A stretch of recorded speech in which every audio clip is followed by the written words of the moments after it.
மீண்டும் உங்கள் அனைவரையும் ஏற்றி விடப்பா ஐயப்பா நிகழ்ச்சியில் சந்திக்கிறதுல ரொம்பவே சந்தோஷம்.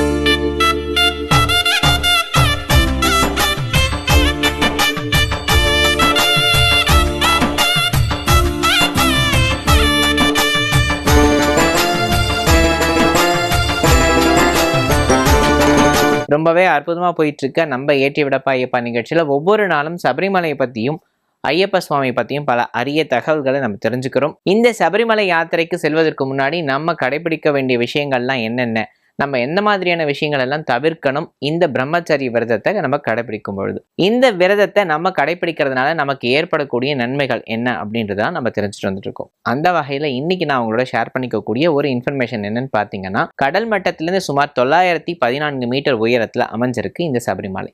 இவ்வளவு உயரத்தில் இருக்கக்கூடிய இந்த ஆலயத்தில் எந்த மாதிரியான பொருட்களை கொண்டு ஐயப்பனுக்கு அபிஷேகம் பண்ணுறாங்க அப்படின்னு பார்த்தோம்னா, 8 விதமான பொருட்களை கொண்டு அபிஷேகம் பண்ணுறாங்க. இதில் விபூதி, சந்தனம், பால், தேன், இளநீர், 1 ரூபா காயின், 108 1 ரூபா காயின், இந்த மாதிரியான ஒரு 8 விதமான பொருட்களால் ஐயப்பனுக்கு அபிஷேகம் பண்ணுறாங்க. இந்த அபிஷேகத்துக்கு அஷ்டாபிஷேகம்னு பேர். இந்த விரதத்தை எப்படி ஃபாலோ பண்ணுறதெல்லாம் நமக்கு சொல்லி கொடுத்துட்டுருக்கார் கலைமாமணி வீரமணி ராஜு அவர்கள். இன்னைக்கு என்ன விஷயம் நமக்கு சொல்ல போகிறார்? இந்த பெருவழி பாதையாக நம்ம சபரிமலைக்கு யாத்திரையை மேற்கொள்ளும் பொழுது நமக்கு ஏற்படக்கூடிய கடினமான விஷயங்கள்லாம் என்னென்ன அப்படின்னு சொல்லிட்டு இருக்கார்.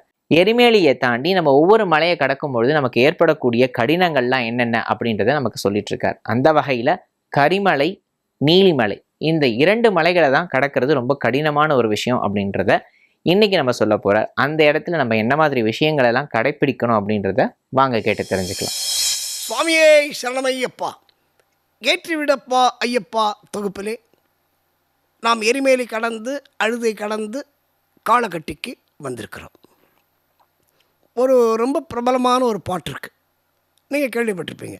சுவாமியே சரணம் சரணம் என்னையப்பா, சுவாமி அல்லாதொரு சரணம் என்னையப்பா, ஹரிஹர சுதனே அருள்கை என்னையப்பா, அடைக்கலம் நீன்றி வேறும் இல்லையப்பா, இருமுடி தாங்கிய தலை ஒரு கோடி, கோடியுமே உன்னை தேடி அப்படின்னு ஒரு பாட்டு கேட்டிருப்பீங்க. அந்த பாட்டில் அழுதை என்னும் நதி தன்னில் தலை முழுகி, அழுதை என்னும் நதி தன்னில் தலை முழுகி, அங்கிருந்து 2 கல் எடுத்து, அழுதை என்னும் நதி தன்னில் தலை முழுகி, அங்கிருந்து 2 கல் எடுத்து, அதை அந்த கல்லிடும் குன்றினில் விடுத்து,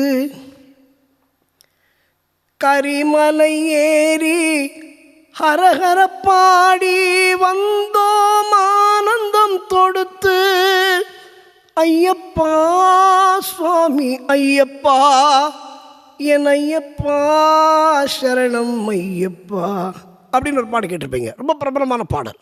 அழுதை என்னும் நதியில் தலைமூழ்கி அங்கிருந்து 2 கல் எடுத்து, இப்போ நம்ம அந்த இடம் தான் வரப்போகிறோம்.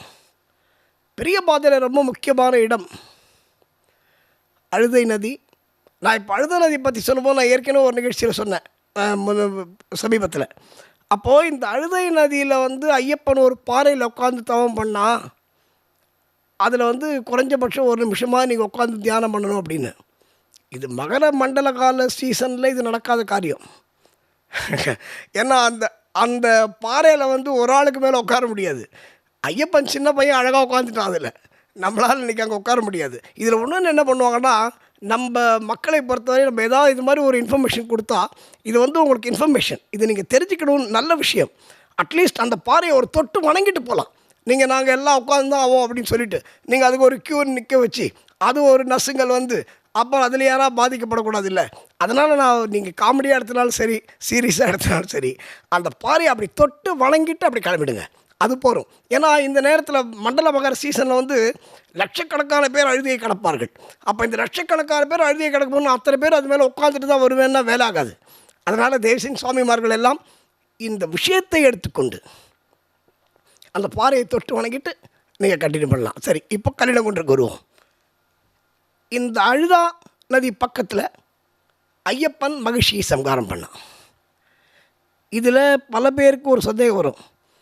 எல்லா சந்தேகத்தையும் தெளிவு பண்ணுறதுக்கான நிகழ்ச்சி தான் சங்கரா டிவி ஏற்பாடு செய்திருக்கும் இந்த ஏற்றிவிடப்பா ஐயப்பா நிகழ்ச்சி.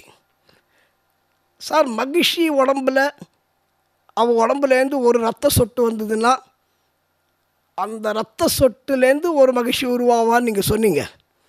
ஆனால் இப்போ பார்வதியோட சூலத்தால் ஐயப்பன் வந்து மகிழ்ச்சியை சம்ஹாரம் பண்ணுறான்.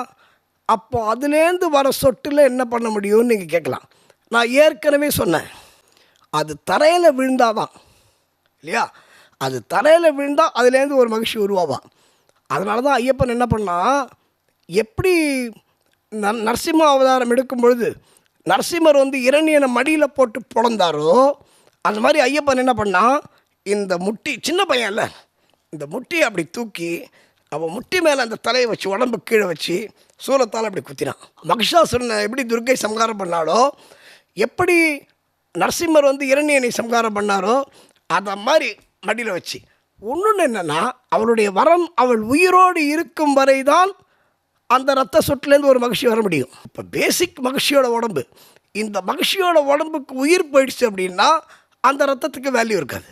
அப்போது இருந்தாலும் ஐயப்பன் அதுக்கு கூட ஒரு சான்ஸ் கொடுக்கூடாதுன்னு சொல்லிட்டு ஐயப்பன் இப்படி வச்சு காலை மடியில் அவளை வச்சு கழுத்தில் சூலத்தால் குத்தியதாக தான் ஐதீகம், வரலாறு. இந்த சந்தேகத்தையும் நீங்கள் தெளிவு பெற வேண்டும் என்று நான் கேட்டு, இப்போ கல்லிடங்குன்று என்ன சார், கல்லிடங்குன்று விசேஷம்? அழுதை என்னும் நதி தனில் தலை மூழ்கி அங்கிருந்து 2 கல் எடுத்து அதை அந்த கல்லிடம் குன்றினில் விடுத்து. சார், அது என்ன, எதுக்கு சார் கல் எடுக்கணும்? அழுதையில் குளிக்கிறவங்க 2 கல் எடுக்கணும். 2 கல்லோ 1 கல்லோ உங்கள் சௌரியம். அது மாதிரி இதில் இன்னொரு விஷயம் நான் பக்தர்களுக்கு தெரிவித்துக் கொள்கிறேன். நிறைய பேர் வந்து பம்பையிலேருந்தும் அழுதையிலேருந்தும் இந்த கல்லை எடுத்துகிட்டு வந்து வீட்டுக்கு வச்சுக்கிறாங்க. அது அங்கே இருந்துட்டு போகுது சார். இது வந்து உங்கள் சென்டிமெண்ட்டாக நீங்கள் வீட்டுக்கு வந்து வச்சுக்கணுன்னு ஆசைப்படுறீங்க. அது அவசியம் இல்லை. ஏன் தெரியுமா, ஒரு ஒரு வழக்கு உண்டு. எங்கள் குருசாமிங்கெல்லாம் சொல்லுவாங்க, சபரிமலைக்கு போனால் ஒன்றும் திருப்பி எடுத்துன்னு வரக்கூடாதுன்னு. இப்போது எங்கள் சாமிமார்களுக்கு ஒரு பெரிய சந்தேகம் வரும். ஐயோ, நான் நெய் விபூதி எல்லாத்தையுமே நான் எடுத்துன்னு வரேன் சார், தப்பா சார் அப்படின்னு கேட்கலாம். தப்பே இல்லை. ஆனால் ஒரே ஒரு தப்பை பண்ணாதீங்க. என்ன தெரியுமா, இன்றைக்கி வந்து சபரிமலையில் அபிஷேகம் பண்ண நெய்ன்னு ஒரு டின்னு வச்சு 50 ரூபா 100 ரூபாய்க்கு விற்கிறாங்க. அதை கூட வாங்க வேண்டாம்னு நான் கேட்டுக்கிறேன். ஏன்னா நான் இதுக்கு எகெயின்ஸ்டாக பேசலை. பிரசாதம் என்பது முக்கியம். நீங்கள் நெய் அபிஷேகம் பண்ணுறீங்களா, ஒரு சின்ன டப்பாவில் எடுத்துகிட்டு வந்து அந்த நெய்யை உடனே காலி பண்ணணும். இந்த நெய் சர்வரோகத்தையும் சர்வ தோஷத்தையும் போக்கக்கூடிய நெய். அதனால் நிறைய பேர் என்ன சொல்லுவாங்க, சார் ஊருக்கு போகிறோன்னா பிரசாதம் கேட்பாங்க, சார் நெய் வேணும் சார். இந்த நெய்க்கு ஒரு மகத்துவம் இருக்குங்க, அது சந்தேகமே இல்லை. சர்வ ரோகத்தையும் தீர்த்து வைக்கக்கூடிய நெய் ஐயப்பனுடைய நெய், அதுவும் ஐயப்பருக்கு அபிஷேகம் பண்ண நெய். அந்த காலத்தில் எதுக்கு சொல்லுவாங்க அப்படின்னா, சிவன் சொத்து குலநாசனம் அதெல்லாம் சொல்லுவாங்க. நான் அதை மாதிரி சொல்லி பயமுறுத்தலை. ஐயப்பனுடைய பிரசாதத்தை நிறைய பேர் எடுத்துன்னு வராதிங்க, வீட்டுக்கு எடுத்துன்னு வராதிங்க, வீட்டில் வச்சா நல்லா இருக்காது, வீடு நல்லா இருக்காது, இப்படிலாம் சொல்லுவாங்க. நான் ஏற்கனவே சொன்ன முதல் எபிசோட்லேயே, ஐயப்பன் மூட நம்பிக்கைகளுக்கு அப்பாற்பட்ட தெய்வம். ஐயப்பன் சித்தருக்கு மூட நம்பிக்கை கிடையாது, ராகுகாலம் கிடையாது, யமகண்டம் கிடையாது, அமாவாசை கிடையாது, பௌர்ணமி கிடையாது. அதனால் யார் என்ன பயமுறுத்தினாலும் நீங்கள் பிரசாதத்தை தைரியமாக வீட்டுக்கு எடுத்து வரலாம். நெய்யை வச்சு தைரியமாக உங்கள் குழந்தைங்களுக்கு கொடுக்கலாம், வயசானவங்களுக்கு கொடுக்கலாம், சர்வரோக நிவாரணம் என்று சொல்லி. இந்த கல்லிடங்குன்றில் எதுக்கு கல் போடுறது அப்படின்னா, அந்த மகிழ்ச்சியோட பூத உடல் பெருசாக இருக்குது, பயங்கர பெருசு. அவளோட ராட்சசியோட உடம்பு இல்லை, மிகப்பெரிய உடம்பு. இப்போது இந்த உடம்பு ஒரு குழியில் விழுது, அந்த குழியை மூடணும் இல்லை. அதனால் தேவர்கள் 33 கோடி தேவர்கள் எல்லாம் சேர்ந்து ஐயப்பன் உட்பட அந்த கல்லை எடுத்து போட்டு அந்த உடம்பை மறைச்சாங்க. இதற்கு பிறகு ஒரு முக்கியமான இடம் கரிமலை. இதை பற்றி நாம் நாளை சிந்திப்போம். ரொம்ப முக்கியமான மலை, அதை நாளை சிந்திப்போம் என்று சொல்லி, சுவாமியே சரணமையப்பா.